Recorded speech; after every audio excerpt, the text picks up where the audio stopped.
I am. For those of you who I have not met before, I'm Dr. Beth Cooper Benjamin. I am the Director of Programs and Peer Networks here at the Jewish Funders Network. And I'm very pleased to welcome you to the February session of our Gender Lens Philanthropy Peer Network, entitled Merger and Acquisition as a Feminist Act. And I'm so pleased to be able to offer this program. In full disclosure, I have deep roots with really all of the speakers on today's program, or all the organizations at the very least. In my earlier life, a decade or more ago, when I was the director of research and the associate director at Mayan at JCC Manhattan. I collaborated extensively with Moving Traditions. I wrote an introduction to one of the curricula in like the mid-aughts, in one of my first years on the job. And I was an early informal advisor to Elizabeth Mandel when she was incubating the idea for JGirls. And I think we were a Hadassah grantee at one point. So I really love having a chance to convene this particular group, and also was so taken by the alternative vision of nonprofit consolidation that was offered by these organizations and by Huli and Elizabeth and Stephanie in the piece that ran in eJewishPhilanthropy a couple of weeks ago, which also, I will say, touched on some conversations that we had been having internally at JFN about consolidation within the Jewish feminist ecosystem and about consolidation in Jewish nonprofits more broadly, and the role of mergers and acquisitions in maintaining a healthy nonprofit ecosystem. So I love that we get to tell this particular story, and this particular slice of the story today. So thank you all for joining us, and thank you to our speakers today. I am very pleased to introduce Elizabeth Mandel, who is founder of JGirls Magazine, and now, as she says, her dream job title, Vice President of Feminist Programs at Moving Traditions, and Shuli Karkowsky, the CEO of Moving Traditions. And then later in the conversation, we are going to be joined by Stephanie Blumenkranz from the Hadassah Foundation. But right now, I am gonna invite Shuli and Elizabeth to join me in conversation. And we have, you all can see, we have an intimate group today. We've had actually a lot of interest from folks who are not able to join us live, who are, I think in many cases, returning from long weekend travel. So we are recording this session, and we'll make it available afterwards.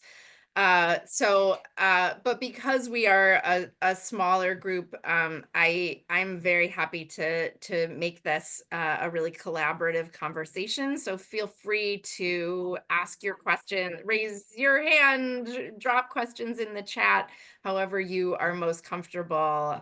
We'll have lots of time for conversation. Oh, and here comes somebody else. Let somebody in.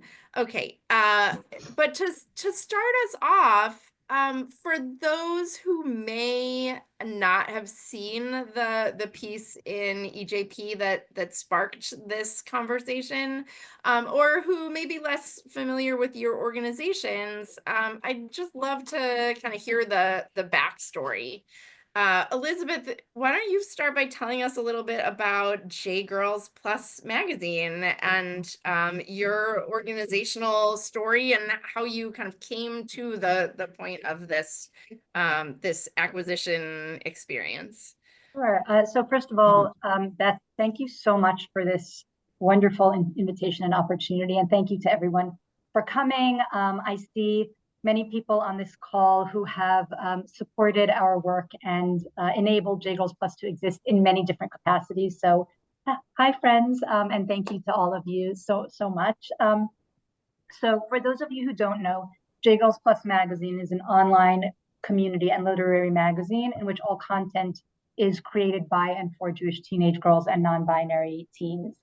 And in addition to running the magazine, we also run a Jewish feminist leadership training program that focuses specifically on editorial and photography skills. So all of the content on our website is edited by the same demographic, sophomores through seniors in high school, and all of the photos that accompany the written pieces are also created by our teen photography staff. And the training includes editorial and photography skills, but also really thinking about what it means to be a Jewish feminist leader. And in our particular case, because of the nature of the work that we do, the ways in which the arts are a way to advocate for what you care about, to raise up your voice and to make yourself heard. And by putting the content out in the world, we're giving teens the opportunity to be in community with one another, to see what other teens are writing about, both so that they can learn about new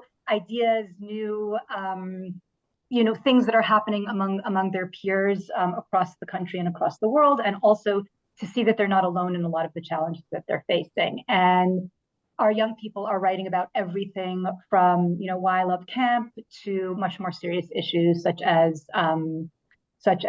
gender-based violence, and also about a lot of the issues that weigh heavily on youth today, such as gun violence, anti-Semitism, and this really gives them an outlet because they're writing for each other, to express in their most authentic ways the issues that they're contending with on a daily basis.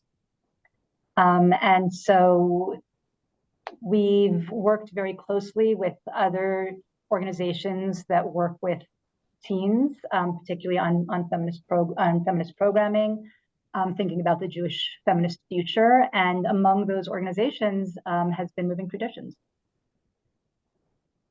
Thank you. All right, Shuli, tell us a little bit about Moving Traditions and about how you all came to this marriage. Sure. So, it's so funny. I came into this not knowing how much people on the call would know about Moving Traditions. I'm almost tempted to be like, put someone on the spot because there's so many people we know and love and adore. And even the people I don't know that well, I'm like, oh, you keep such good company. I want to get to know you. Like, this is such a good group on this call. So Moving Traditions was founded about 20 years ago by my predecessor, the founding CEO, Deborah Meyer, and the founding chair, Sally Gottesman. And in that moment, they were just recognizing that young women were struggling with body images, with social pressures, with academic pressures. And they also realized that Jewish education wasn't keeping up. It was starting to feel staid and not as relevant to these teens. And their solution was Rosh Chodesh, it's a girl thing, which was this opportunity for young women to come together and meet in a very intimate cohort with a trained mentor and really talk about all of these deep questions they had in the context of Jewish thought and tradition and ritual. And it was like an unbelievable success. Like years and years later, still have parents come up to me on a regular basis saying, my daughter would not have survived high school without that program. And Moving Traditions then spread to Shevet, which was a boys program, and then Salem, which was an LGBTQ plus program. Those were our legacy programs, these sort of gender affinity-based groups that helped young people build community, build their Jewish knowledge, and build a connection to themselves, to their own feelings. About 8 years ago, we started to see a drop-off in interest in gender affinity spaces, which I think would be interesting to this group. A lot of things fed into that. It's multivariable. Certainly, just in general, teens were dropping out of Jewish communal life, and so there were less teens. Once there were fewer teens, most places that were running these groups were less interested in paying money to a young man and woman and LGBTQ plus supervisor, and so we started seeing drop-off in appetite for paying for multiple mentors. And at the same time, we also saw teens in a way we really welcome, seeing gender beyond the binary and really thinking about gender differently than we had thought about it for a very long time. And all of those things made synagogues come to us and say, can you take this genius of like this developmental lens, this gender lens, this understanding where teens are coming from, and apply it to all gender spaces? And we developed programs, the Be Mitzvah Family Education Program, and kulam, which are now used by 260 synagogues, serving 10,000 teens. That's up from 5,000 just 3 years ago, like these huge growth of teens looking for this social and emotional learning with this gender lens. And so that was like the second evolution of moving traditions. We had these gender-based groups, and then we had these all-gender curricula. And I see this partnership with JGirls as bringing moving traditions into its third evolution, which is to say, starting 6 years ago, we founded the Kolkolinu Teen Feminist Fellowship, which was an opportunity for 55 young women across the country to meet in community, to pick a social change project, to meet with a mentor, to make amazing things happen.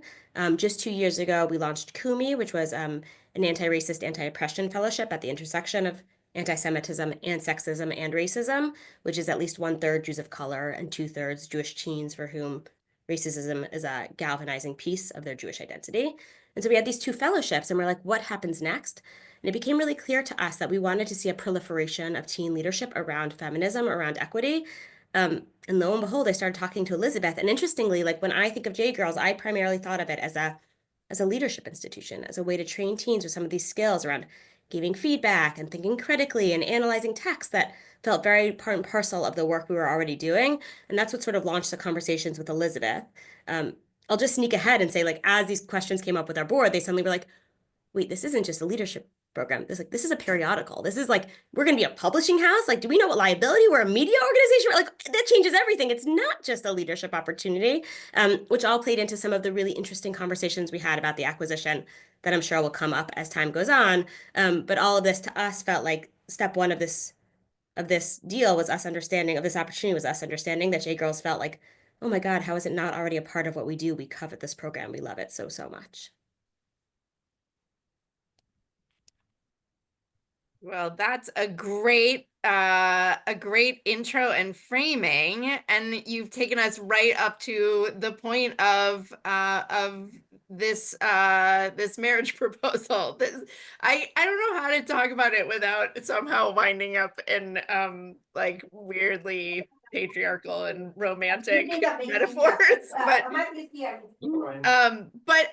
tell us about how you started talking about an acquisition or forming some kind of partnership or organizational union. I'm always curious about how Elizabeth tells the story, because the way I tell it, which is also like wildly inappropriate dating metaphors, because like moving traditions came on to Elizabeth very strongly. Like I think I met Elizabeth 3 or 4 months into my tenure as CEO, and I remember her telling me about the program and remembering how incredible it sounded, but also hearing her say like how passionate she was about the program and how limited her time was to spend on it because she was thinking about fundraising and budgeting and personnel management, which are all things she's actually quite good at, but don't nourish her as much. And for me, that set off alarm bells very, very early on, way too early. I'd been at Moving Traditions for 3 months, and so I sort of filed it away for the next time we spoke 6 months later. But at that point, I mean, Elizabeth can take over, but I think I said to her, I'm going to say something and you'll tell me if it offends you and we'll pretend I never ever said it, or we'll start a conversation. Like, how would you feel about JGirls coming under the Moving Traditions umbrella? And Elizabeth reacted incredibly positively right from the start. I don't know if you want to take it from there, Elizabeth. Yeah, I'm so as Julie indicated, what nourishes me is the programming, thinking about a Jewish feminist future, working with young people, strategizing, and being an executive director of an organization entails doing a lot more than that. And I found that as we grew, I had less and less time to do the pieces that really spoke to me very deeply. And when Shuli approached me, I will say part of why my reaction was so positive was, of course, because I saw this as an opportunity. Well, I saw a lot of opportunities. I saw an opportunity for me to be able to use my time in a way that not only felt better for me, but that I think benefited the work and the constituents and this vision for a Jewish feminist future. As Julie said, I'm quite capable at all of the hats that wearing all of the hats that I had to wear, but they weren't the hats that I wanted to wear. quite as much. And I also, really a lot of my response was because it was coming from Moving Traditions and because it was coming from Huli, and we had such a long relationship of trust, and it's such a long relationship. We had collaborated closely with Moving Traditions from the very beginning. Deborah Meyer, the founding CEO, was one of our early advisors. When this was just an idea, I called Deborah. It was a cold call. And I said, hey, I have this idea. And she said, you must do this. How can I support you? And from there on, it was all partnership and collaboration and how we can support each other. And, a lot of what I hope that we're going to be able to talk about today is the ways in which this was a feminist act. And I think that there was a foundation from that. There was a foundation for that went back to the beginning, where from my first call to Deborah, she didn't see this as competitive. She didn't see this as, that I was stepping into the space of teen feminist leadership and well-being, and that was somehow taking away from the work that they were doing. And I think that this is like feminism 101. This is not a zero-sum game, right? And the more opportunities we can create for our young, and certainly in the space of Jewish teen feminist leadership, like, we're not talking about a huge number of organizations competing for a tiny number of teens, right? We're talking about a few organizations who do the work that they do very thoughtfully and very well. And I think what all of us want is to be able to offer an array of programs, a menu of programs that appeals to different teens looking for different things. And that's really the way that we always approached our work. How can we come together to support this vision that we share of a world in which teens feel supported and teens' voices are being raised, and we're moving toward equity together. And so over the years, I worked particularly closely with Karkowsky, one of the Moving Traditions programs, because we were both online Jewish teen feminist leadership programs, working with very, very similar demographics. And we would exchange in a way that I think goes against what we're raised to think leadership means. We were both talking about leadership in this very feminist, expansive way to our young people, but also practicing it. So I would work with the person leading Karkowsky at the time, Jen Analik, to say, like, what is going wrong right now, and how can we help each other to re-envision the way that we do things, which is not the way. It's not necessarily the way that organizations default when talking to another organization that's playing in the same space. So when Huli approached me, it was sort of it seemed almost like part of a natural trajectory of we've worked together, we've built this relationship, we've collaborated with each other, we trust each other, we want to support the same demographic. And by coming together, I saw it as an opportunity to do for me personally, as I described, but also to do the work that we do better, because we would be doing it together. So you've already introduced this phrase that became kind of the key pull quote from the EJP piece, and I think really is the reason why we want to have this conversation in this group in particular, where you described the acquisition process as a feminist act. So I really want you to take some time to explain what that means and why it worked differently for you. That's a really counter-normative vision for what consolidation looks like. This isn't kind of a like a big business M&A template, right? You're operating with a different set of rules. So what did that look like for you? Why was that so important? And kind of what do you want people to understand about that that particular flavor that you engaged in this process with? So I'll just lift up something that Elizabeth just said, that I think in our second conversation, like after I sort of alarmed her with my first like probing of this conversation, but the second time we talked about it, She said something to me that's probably my favorite compliment anyone's ever said about the organization. I even I could pull the email where I wrote it down word for word because it was so meaningful to me, which was something along the lines of like, I think this could be the right fit for me as a feminist organization because there's congruence between its espoused values and its aligned values. In other ways, it doesn't just talk the talk of feminism and sharing power and wanting to lift up all votes together and not seeing power as a zero-sum game, but like I'm seeing how you're really, really trying to bring that model of leadership to within the organization, not just the programs we show the teens, but how the organization is run. That's how I, Elizabeth, want things to be run, how I run JGirls, and it's what to me tells me there's a cultural match between our two organizations. So I have been using that language almost everywhere since Elizabeth taught it to me. And I think about it a lot every day to make sure that the organization is still acting in alignment with those feminist values every single day.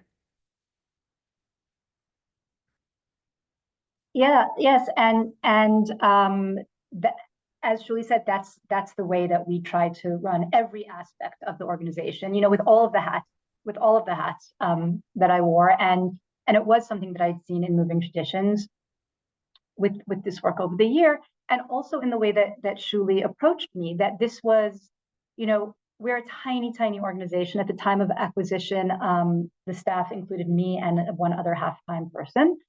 And Moving Traditions has, I think, now something around the order of 30 staff. And the heart of the proposal, there I go with that language again, the heart of the proposal was stronger together, not this large organization that wants to absorb, you know, that's like eating the little fish, right? It was very much that we can be stronger together and we can serve our young people better. And so much of what we teach our young people is rethinking what power means, and rethinking what leadership means. And one of the, you know, I've spent a lot of time thinking about what feminist leadership is. And, you know, you ask 10 Jewish feminist leaders what it means, and you're going to get 12 different definitions, right? But one of the things that I feel most strongly about is that feminist leadership includes using your position of power to create space to lift up and bring other people into that sphere of power, and that it is the job of feminist leaders to espouse some sense of tzimtzum, which is a Jewish term for like making yourself a little bit smaller in order to create room for others to not step on you, but step into the space with you. And that felt very much a part of the way that this unfolded, as let's see how we can take the leadership positions and the power that we each own and use it to create a bigger space for more young people to step in and for more young people to learn the tools, to learn the tools such as what feminist leadership looks like, as opposed to, you know, this is mine, this is yours. How can we come together and create something bigger than the sum of our two parts? And from the moment that Julie, you know, even the way that she approached me was in this very like, is it okay if I ask this, rather than like, you know, we want to do you this favor, right? It was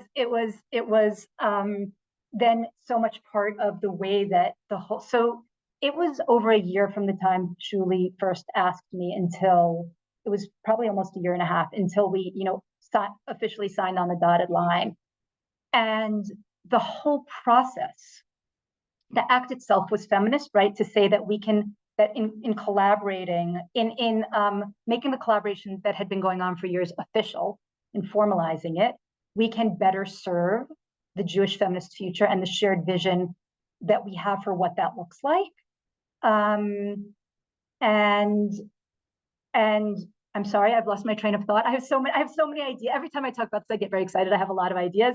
In any case, the idea itself was a feminist idea. And then the way that the process was so feminist, with a lot of conversation and a lot of talking and a lot of understanding that we wanted this to work personally, we wanted this to work professionally, and we also had to really make sure that this was the right thing for both organizations and also for all of the human beings involved. And that's another piece of what I consider to be a very important piece of feminist leadership, is to be human-centered and to think about the impact that decisions are going to have on the sense of fulfillment and joy for all of the people involved. And so there was a lot of conversation. And I also want to give a shout out to some of the funders on this call, who, when I brought this idea to them, they said, "Is this going to make you happy? How do you feel about this?"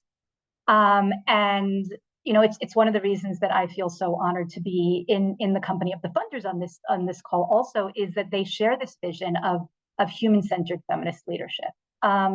I have a lot more to say, but I'm gonna turn it over to Shuli now. I'll just add one because we're in a very like kumbaya, everything's so wonderful place. I'll just say, like, it's not because the negotiations were like so easy and simple and everyone just like, I'm just gonna say Elizabeth, and I hope it's okay to say, it's like Elizabeth negotiated hard. Like, she is a valuable, highly skilled person, and she knew it. And part of what felt feminist is like her being like, I am worth a lot as a feminist educator, and me having to be like, God damn it, I agree. And also like sitting across the negotiating table from someone who's also run a nonprofit, who knows that we are in a resource constrained environment where money is finite. And so someone who both like was doing an excellent job of negotiating for themselves and advocating for themselves, which is a deeply feminist act for a woman, and also coming at it from this collaborative understanding of like, and there's real conditions on the ground that we have to work with and live with, and resources are finite. And so we're going to sort of balance all of those things. And I remember, I think Elizabeth kept saying to me, like, I love how easy these very hard conversations are. And that felt very special as well.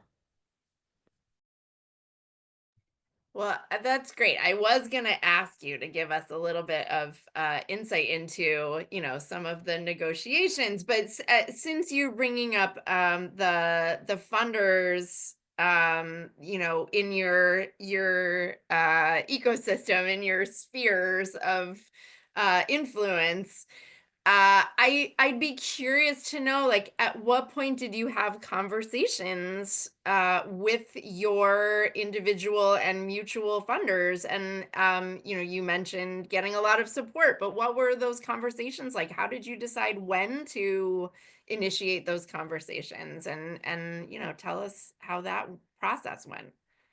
So there's a funny chicken and egg dynamic when it comes to ordering events with a merger and acquisition, because to know whether you even want to broach this with, let's say, your board, you have to have done some due diligence to know there's some plausible chance that this is going to be successful. And so you have to do some minute. So the order of events from the moving tradition side is, after I spoke to Elizabeth, I brought it to my board chair, who encouraged me to be like, okay, feel it out a little, do some of that due diligence. For us, that included talking to Sally Gottesman, who happens to be still the single most generous individual funder to both JGirls and Moving Traditions. And so her blessing was really important, but also like a significant strategic thought partner to both organizations. So her blessing was also important because, like, I really trust her. And so after speaking to Sally, and then we did very, very back of the envelope understanding of like what staffing would look like going forward, to say like to the board, we have a sense that this is not just a financially sustainable thing to do, but like a financially responsible thing to do. Do we have your permission to go into some significant due diligence to make sure? I'll just add, at that moment when we came to the board to ask that, we also had a very generative brainstorm session with the board. We were not in advocacy mode yet. We weren't like, come vote on this on the first time we're talking about it. We said, like, cut us down, like, ask us every single hard question you can think of. And our job is to come back to you in 6 months. And if we haven't been able to answer all of those hard questions, then maybe this isn't the right idea. And they threw really hard questions about cultural fit and personnel and liability, and what does it look like to run a publication, and does that change the insurance we need, like everything from really big picture strategic questions to small picture, like, what's our liability insurance going to cost right now? And it felt like a very honest and transparent conversation with our board, because we really gave space for them to push back in every possible way. And so when we did come back saying, we're ready to advocate for this merger, we think it's exactly the right thing for the organization, the board was extremely, extremely supportive at that moment. I'll just add, as part of that due diligence, once we started moving pretty seriously is when once we did some more serious due diligence, we did start like looking at annual budgets, understanding where the money was coming from, and doing some select calls to the largest funders to say, like, would this affect your funding? Because we need to understand whether this will be sustainable or not. And I mean, when we get to it, I'm so curious to hear. I know Stephanie reacted exactly the way we hope all funders would react. So I'm curious to hear her input when the time is right. Yeah, and I'll just add that because we were fiscally sponsored, we did not have a board to run it by. I ran it by my advisors. I did a lot of deep thinking and soul searching about whether this was the right thing. And then we, Shuli and I together, talked about when we should start speaking to funders, and so that's also when that at the time that Shuli did is also the time that I did. So do you think that there are some best practices that you have identified? Are there some kind of key tenets for approaching a process like this that have become kind of clear for you through your experience that you would want to share?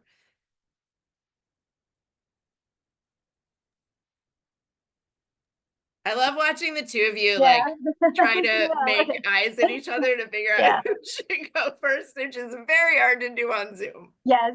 Well, I can speak from the perspective of the organization being acquired. So very early on, I spoke to one of my advisors, Aliza Mazor from Upstart. Many of you know her. She is an advisor to JGirls Plus, and she also at Upstart, one of the things that she works on is mergers and acquisitions. And she very early on gave me some advice that I wasn't sure about, but she was, of course, 100% right, which is take your time, right? I think when Julie and I first started speaking, it was, I think, in the fall 2 years ago, and we had hoped that by January we'd have all of the paperwork, at least drafted. And Aliza said, there's no rush on this. Get to know each other, right? Take your time, ask all of the questions, ask them again, sit in conversation, have conversations with your advisors. And I was so excited about this, and I saw such potential in it that I didn't think that we needed that kind of time. And Aliza was right. And Shuli talked about the fact that some of the negotiations were hard, and it's in difficult conversations that you really get to know someone, right? When it's just this great idea and we're going to come together and kumbaya and feminism and teens. But it's when you have to have the really, really hard conversations and you see the way that those conversations unfold and how the other party manages difficult conversations. That's really when you get to understand, is this a partnership that is going to be able to survive the difficult times? Well, is this for me, again, as the organization being acquired, will I feel like going from executive director, where I didn't have a board, so I was really the decision maker on everything, to a place where I'm going to have a supervisor and I'm going to be working within a much larger organization. When things are difficult, will I feel like I will be able to feel comfortable saying what I need to say and that I will be heard? And because we took the time and because we wrestled with some really, really big and difficult questions, I was able to step into this new role with full confidence that I was going to be a well-heard member of a team, and that my ideas and my concerns were going to be respected. And we're going to be listened to. And that was really important for me, both on a personal level, but also on a professional level, because I've spent so much time thinking about this work and thinking about the program, that when I joined another organization, that was something that was going to continue to be valued. So I think that my two pieces of advice are take as much time as you need. And not only don't shy away from difficult conversations, but be sure to have the difficult conversations. First of all, for the obvious reason that you don't want to have them afterwards when you're already, in the agreement, but also because you will learn so much about both, I learned so much about Huli and also so much about the way that Moving Traditions was run that gave me really, really critical information before I did sign on that line a year later than we had originally thought it was going to be. And I'll just echo a little bit of what Elizabeth is saying, which is, I mean, the first question is always mission alignment. That's the number one criteria. And I think that was a huge check mark here. I think this was a program that if it hadn't been created by Elizabeth, Moving Traditions would have wanted to create it. And so that question about mission alignment was a no-brainer. The second question, and that was what Elizabeth was just alluding to really deeply, which is cultural fit. Like, is this going to work with the right personalities, the right way of doing business?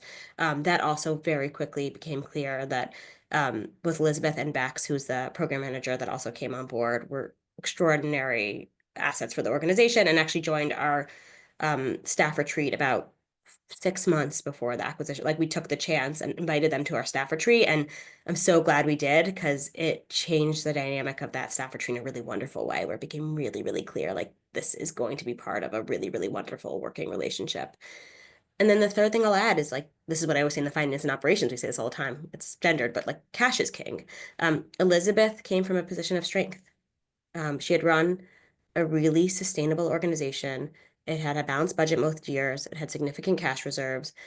She had grown extremely sustainably. Like, it was a well-run organization, and that made it much, much more attractive to Moving Traditions. And I was sharing with Beth in our prep call, in the same time period that we had started these conversations with JGirls and had actively reached out to Elizabeth, 2 other nonprofits came to Moving Traditions and said, we're in dire financial straits and are looking for an organization to acquire us.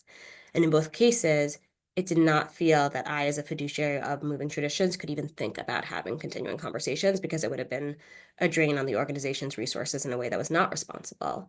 And I said to one of the acquisition, like, we had an accounting person who was helping us understand the accounting behind this, and I was talking through this, and I said, like, I like, oh, those were like much less attractive acquisition partners. She was like, they weren't less attractive, they were too late. Meaning, like, this is something you have to do while you're still in a position of strength. And it's, I guess, the right time to turn it over to Stephanie to talk about, like, when we think about these opportunities for the future, what does it look like to encourage these things from this position of strength rather than seeing them as something we do when things are going wrong? I was just going to make the same transition. That's great. So Stephanie Blumenkranz, director of the Hadassah Foundation, I would love to invite you into the conversation right now. You are a funder of both of these organizations. And so I'd love to start by, I know you were, kind of involved in conversations with both Elizabeth and Huli throughout this process. But I'd love to start by just hearing, sort of how does the work of JGirls and does the work of Moving Traditions kind of fit within your funding portfolio, within your priorities? It almost mirrors their reasoning for merging, right? Because here they're talking about the needs of young people and women and girls and youth in the Jewish community and their varying strategies. And that's what the Hadassah Foundation is about. We fund numerous strategies, but everything they do is about ultimately creating the same type of society with the same vision that the Hadassah Foundation does, one where women and girls have opportunities to advance and gender equity, which I think speaks to why this merger makes so much sense. Great. Thank you. Mm-hmm. And so, tell us what your initial reaction was when you were approached about this proposal. I was thinking about, is this best for them? What does this mean for the foundation, Hadassah Foundation, and what do I need to do, or what should I do? In terms of this was the best for them, people use the word trust-based philanthropy a lot, but I think it's really important. Like, I trust Huli and Elizabeth, the Hadassah Foundation trust them implicitly, and they think this is best, of course.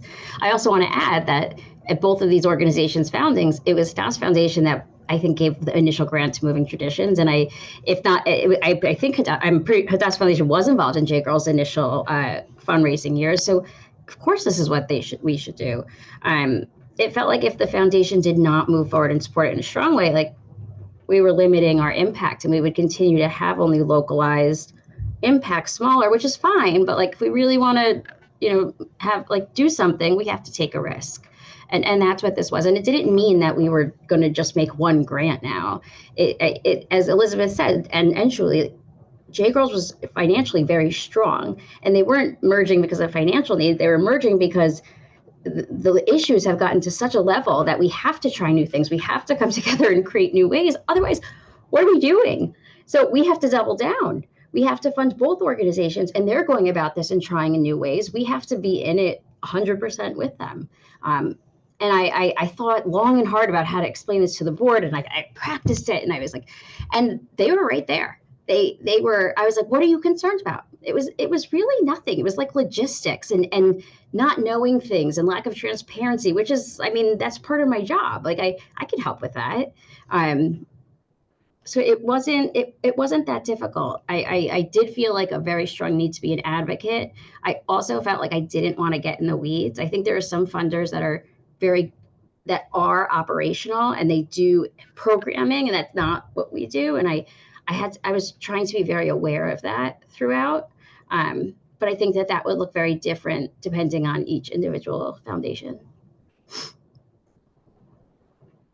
It seems like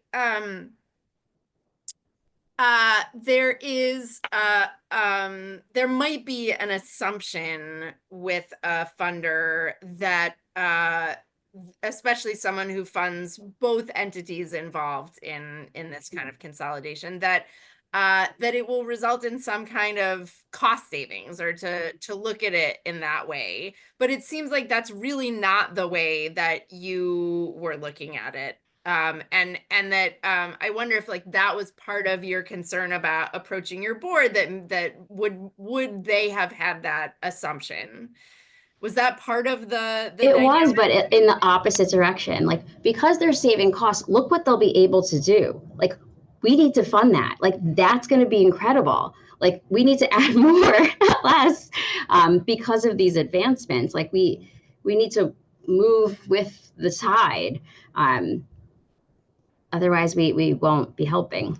I just want to say, like, on this theme we had before of like espoused and aligned values, like watching Stephanie navigate this with, like, the Hadassah Foundation obviously espouses these feminist values, and then seeing her so strongly align with them, and the way she was talking about this the same way we hoped she would, which is like this is not about, a zero-sum game and who's going to take power. It was really about like, how do all boats rise, because we've made these, she like totally lived sort of the philosophy that the Hadassah Foundation puts out into the world, which was very, very Thank you.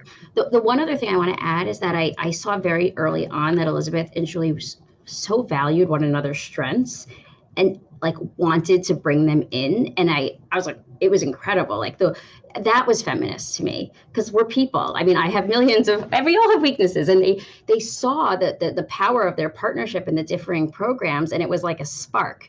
And I no one can create that, but they connected it, and it's rare, I think. So that was really special, and I felt like really honored to be able to see that as well. Well, I have more questions, but I do want to make sure that we are making space for other folks in this session to ask their questions. So I'll pause for a moment and see if anyone has anything that they are eager to ask. I'll jump in with a question. Great. Good to see you all.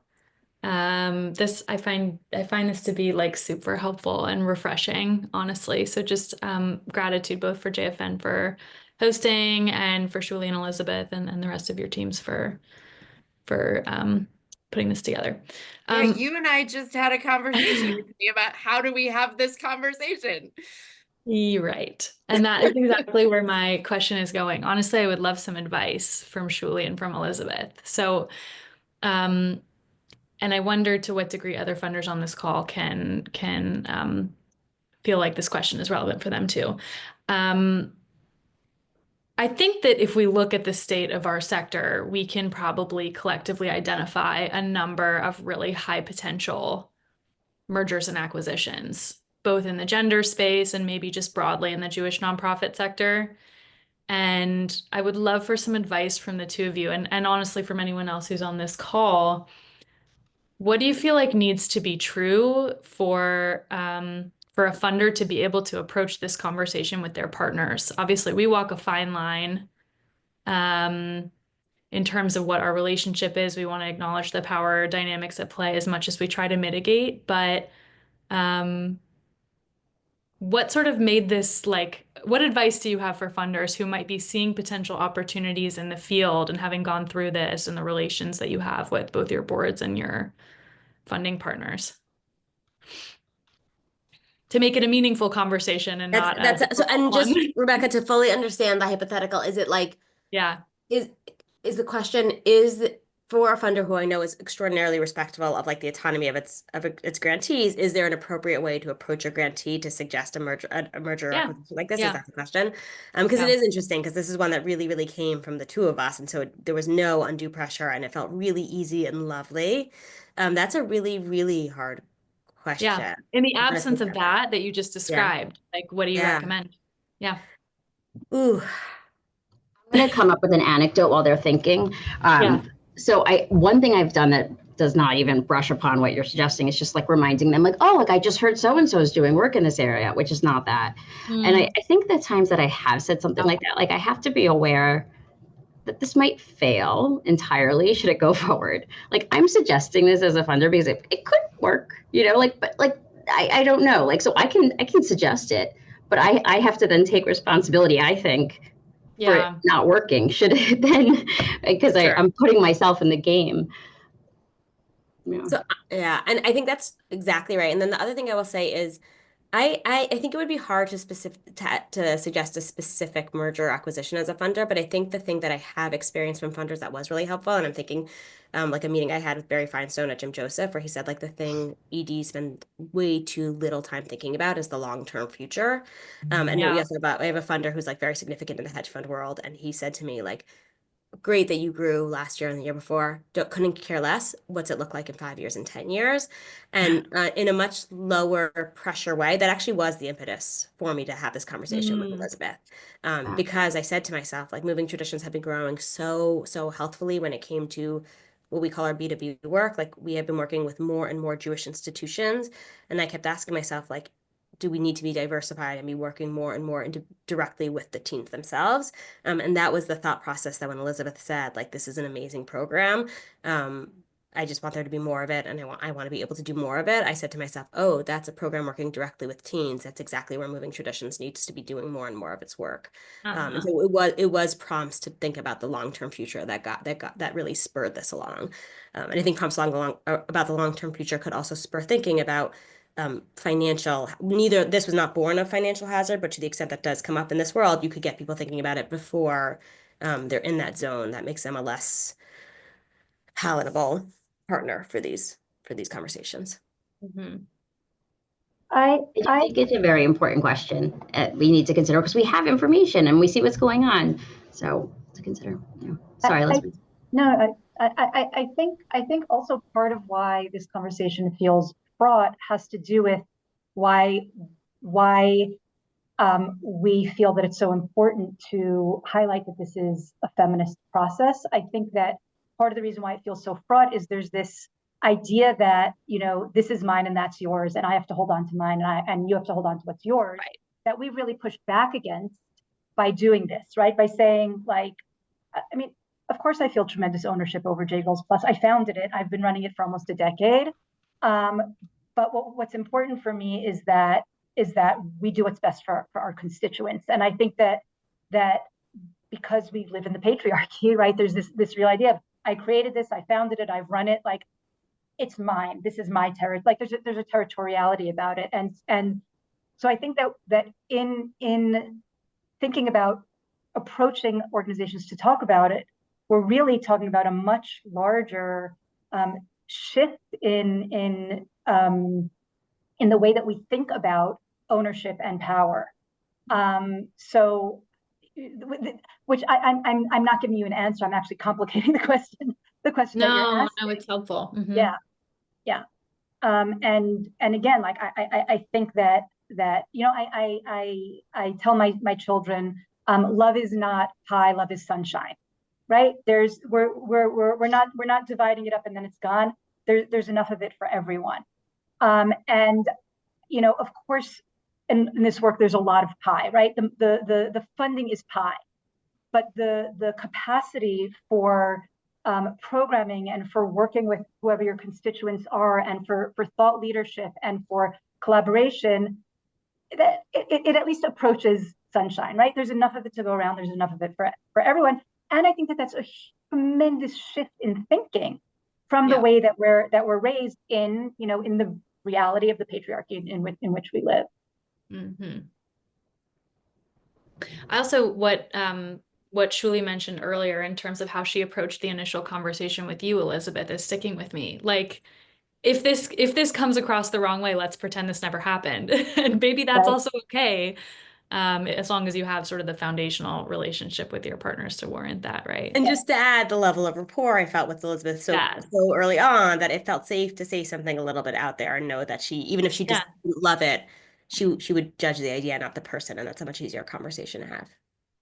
And I think that this also points to why this is so complicated, is that so many of the elements have to exist, right? Like as Shuli said, the mission and the vision and the way that we define, I will also say the way that we define Jewish feminist leadership, as of which there's so many definitions, the two organizations and also the people involved were so closely aligned. So that has to be aligned. And the things that we talked about before, but also the in addition to that, the cultural fit, the personality, right? Like everything else could be in order, but if it's just not, even the cultural fit, but so much of it was because Shuli and I have to say, and this is not replicable. Shuli and I hit it off the minute we spoke the very first time. And that's, we were so fortunate for that. And I don't know if that hadn't been true, if the question would have even been asked in the first place. Well, we are getting close to the end of our time. I want to squeeze in a question from Ellen.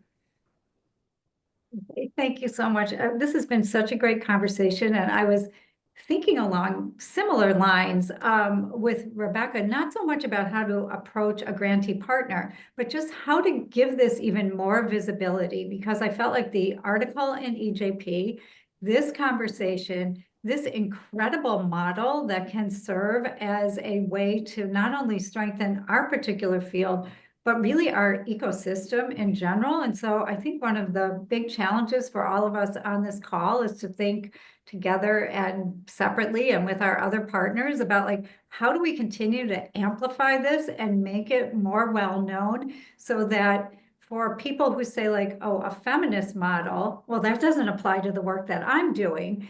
Let's help everyone realize that this is a model that applies to everybody's work, and that it continues to strengthen everything that's going on in our sector and in this ecosystem. And I feel like, however, I'll just put myself out there, and JWF Chicago, however we can help to do that for you guys and everybody else on this call, I just feel like it helps make everything better. And certainly that's part of the message that Elizabeth, Shuli, and Stephanie have been not only saying, but doing for everybody in our community to see. And I would love to just be part of thinking about how do we make this even more so. So thank you to everybody for the call, for the article, for the work, for the sharing the story. Oh my gosh. Well, I love that. I mean, I think it's one of the words that has kept coming up in our prep conversation today was that this is like a really important counter narrative, that the other, this metaphor that's been surfacing around a marriage is very different than the big fish eating the little fish metaphor, or the kind of Wall Street, M&A, like corporate takeover image that I think we have around this process. And I think you're really raising something vital, Ellen, that this isn't just a conversation for feminist funders and organizations to have, but it is a different way of thinking about something that is affecting the broader nonprofit ecosystem and could be a resource really for a lot of organizations thinking about whether they can do more and better together. I will add, you know, one of the ways that I talk about our work is that what is good feminist practice, what is good for of Jewish feminism is good for the Jewish community. And I think that we all here probably agree with that, right? Like this isn't just for the girls, right? This is thinking about equity and thinking about human centeredness that is good for everyone. And to Ellen's point, for organizations to say, well, I'm not a feminist organization, this doesn't apply to me. Well, it does, because feminist practice is good practice. You don't have to be an organization that is specifically dealing with feminism and equity for feminist practice to be good for the work that you do.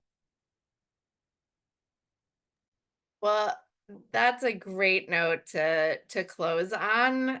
Thank you all so much for joining us. Thank you, Elizabeth and Shuli and Stephanie, for sharing your perspectives and the insights that you have both brought to this experience and gained from this experience. It's been really instructive. I hope that we will have lots of opportunities to continue this conversation, and also hopefully, as you said, Ellen, to help feature some of this learning in other contexts where it can be really of use to the community of funders. And I hope that we will see many of you in March, in lieu of a March Gender Lens Philanthropy session online. We will be gathering at the JFN conference next month in Nashville. And we have a really exciting gender, I keep calling it a special crossover event, a gender X impact investing session looking at combining strategies, equity investment, and traditional philanthropy to address the gender equity funding gap. And I think it's going to be a really, really great program. So I hope that we will see many of you there. We also have a networking hour for the North American and Israeli-based gender lens groups. So I look forward to seeing many of you in March and then back here online in April.